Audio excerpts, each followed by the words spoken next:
பத்திரிகை என்பது ஒரு தூண். ஆனா அந்த தூண் இன்னைக்கு ஆளுங்கட்சிக்கு பெரிய கேரளா ஜால்ரா போடுறீங்க. ஜிங் சக் ஜிங் சக் ஜிங் சக் ஜிங் சக் ஜிங் சக். என்ன பண்ண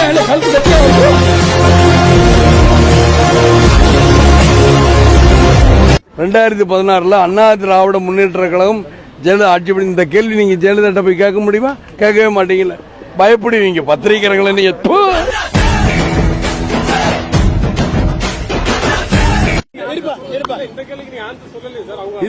இருங்க சார், ஒவ்வொன்னா சொல்றேன் சார். நீர் போன தடவை நான் பேச மாட்டேன். கம்முன்னு இருக்கு. அதுக்காக தான் ஒழுங்கா நான் பேட்டி கொடுத்து எதுக்கா உனக்கு கொடுக்கணுங்கிற அவசியம் கிடையாது. நான் பட்டுன்னு பேசுவேன்.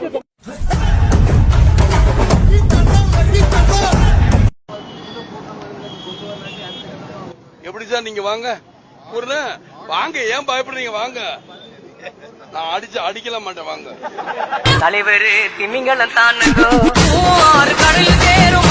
தர்மத்திற்கும் அதர்மத்திற்கு நடக்கின்ற போற இந்த ஒரு நிமிஷம் இருங்க. இப்படி சத்தம் போட்டுக்கிட்டு இருந்தா யாருமே பேச முடியாது. இது ஒன்றும் டெம்போ டிராவலர் கிடையாது. சுத்தி வந்து பேசுறதுக்கு இது மேடை தான். ஒரு பக்கம் தான் பேசுவோம். சட்டசபையில் நான் பேசினேன். பத்திரிகை நண்பர்கள் இருக்கீங்களே, என்ன கையை காட்டினேன், கையை கொண்டு விடுங்க. எதுக்காக கையை காட்டினேன், எதுக்காக கொண்டு விடுவேன் நீங்க சொன்னீங்க சொல்லி தான் மக்களுக்கு புரிஞ்சிருக்கும். சொன்னீங்களா? இல்ல ஒரு பக்கம் தானே காட்டினீங்க, மறுபக்கம் காட்டியிருந்தா தெரிஞ்சிருக்கும்ல.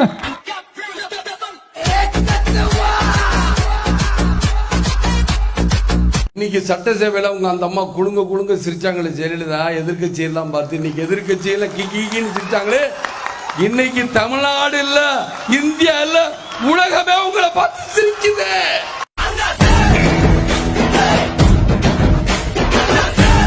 ஆமணி பஸ் சங்கம் என்னன்னா அம்மாவோட படத்தை போட்டிருக்காங்க, ஜெயலலிதாவோட படத்தை போட்டு அம்மா ஏன் சும்மாவா தராங்க?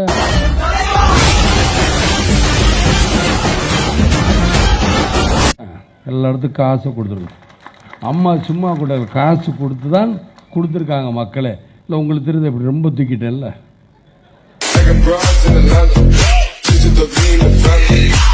உங்களுக்கு தெரியுதா காசு கொடுத்து?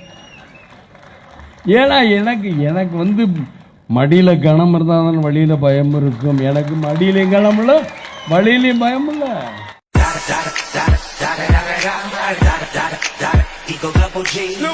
நீங்க காவேரி நதியை வச்சுக்க எங்க அம்மா விட்டு.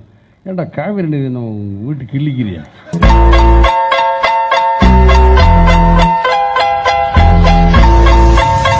தாயத்தனாலும் தண்ணியை தள்ளக்கூடாதுன்னு இருக்கான். அதுகளுக்கு என்னன்னே தெரியாது. அதுகளுக்கு அதிமுக துண்டை கழுத்துல போட்டு விட்டு கத்துங்க இதான் கத்து என்னைய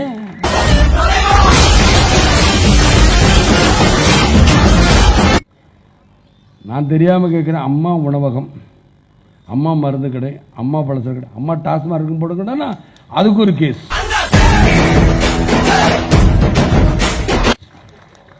என்னுடைய பெயருக்கும் புகழுக்கும் களங்கம் அடைந்த. சரி, எங்க மேல மாத்திரம் கேஸ் போட்டு நாங்க ஜெயிலுக்கு போன சந்தோஷம், நீங்க ஜெயிலுக்கு போனா மாத்திரம் அழுவீங்களா? ஏன் ராணி மாதிரி வாழ்ந்தீங்களா, அதனால ஜெயில யாரையும் பார்க்காம இருக்கீங்களா? வெக்கங்கிட்டு போயிருக்கீங்களா?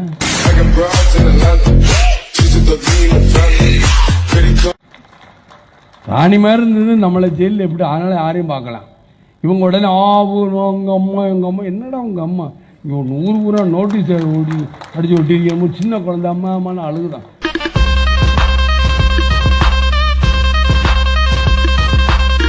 என்ன அம்மா அம்மா? எனக்கு நல்லா வரும் வேண்டாம்.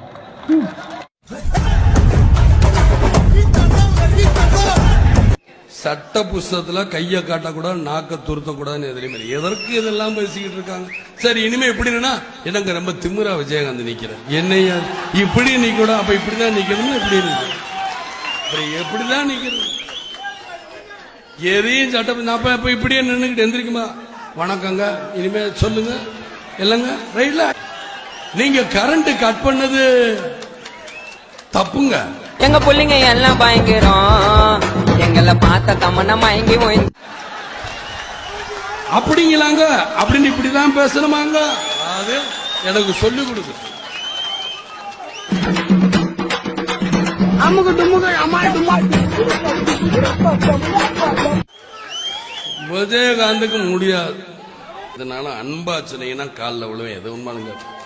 முறைதான் ஒரு முறைதான் உன்னை பார்த்தால் அது வரமே, நினைத்தால் உன்னை நினைத்தால் கண்ணில் கண்ணீர் மழை வருமே.